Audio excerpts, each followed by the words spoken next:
How will the new legislation around water efficiency affect bathroom manufacturers? Tom Reynolds of the Bathroom Manufacturers Association tells us more. What issues are currently affecting bathroom manufacturers and the bathroom industry in the UK?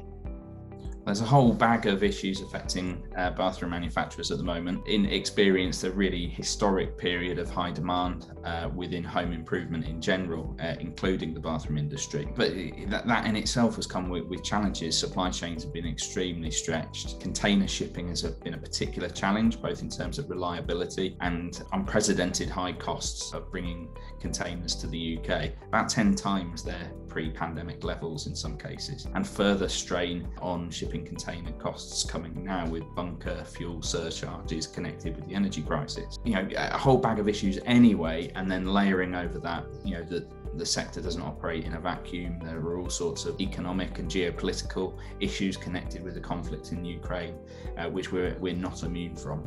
I'm really confident though that the sector has got very, very used to dealing with crises. I'm confident that despite all of that backdrop, we can continue to experience a successful period for the sector. So can you tell us a bit about the new legislation around water efficiency? This is something which is in the pipeline within government. Back in July, the Environment Secretary, George Eustice, issued a written statement to Parliament with the policy intent around reducing domestic water consumption. And this is all to address the quite counterintuitive challenge that we have in this country. The UK is famous for being rainy and grey skied, but actually there's real water scarcity issues in parts of the country. So the government's trying to deal with this, and as part of the solution are demand side strategies to reduce our domestic water consumption.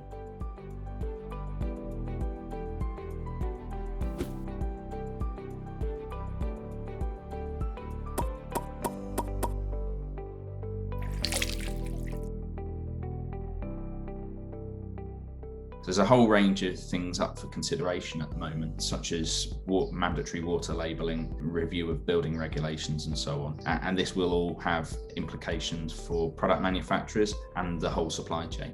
And how will the legislation affect the industry?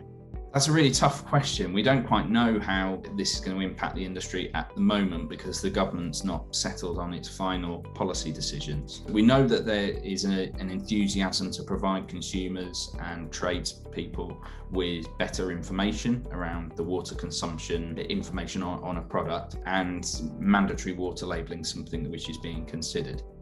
The time frame for this is consultation this year, looking to legislate in 2024. But what we as a sector can do is actually get ahead of that curve and start providing that information to our customers right now. There's something called the Unified Water Label, which many manufacturers already place their products on. And if we can get that at point of sale, we can actually get ahead of the legislation that's potentially coming forward in a few years' time. Other implications, potentially product bans on very high consuming shower products, for instance, and taps. That's something which many manufacturers are very resistant to. We need to keep choice within the marketplace, but we just need to wait and see what the government's proposing.